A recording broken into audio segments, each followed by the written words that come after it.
standing ovation.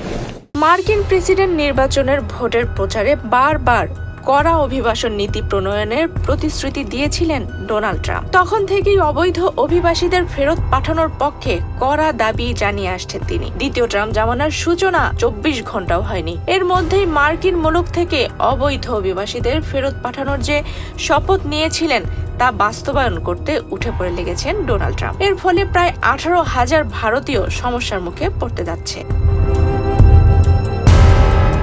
ব্লুমবার্গের প্রতিবেদন বলছে, ভারত ও America উভয় সরকারই যৌথভাবে এখন পর্যন্ত সে দেশে বসবাসকারী প্রায় 18,000 অবৈধ ভারতীয় অভিবাসীকে চিহ্নিত করেছে। এবার তাদের ভারতে ফেরত পাঠাতে চায় ওয়াশিংটন। অবৈধ অভিবাসীদের সংখ্যা নিশ্চিত না করলেও তাদের ফেরত পাঠানোয় সায় রয়েছে নয়াদিল্লিরও।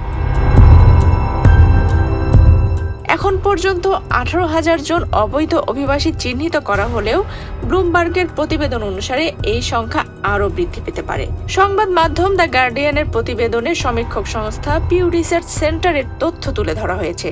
সেখানে বলা হয়েছে, আমেরিকায় অবৈধ অভিবাসনের দিক থেকে তৃতীয় স্থানে রয়েছে ভারতীয়রা, প্রথমে রয়েছে মেক্সিকো এবং দ্বিতীয় স্থানে রয়েছে এল সালভাদোর।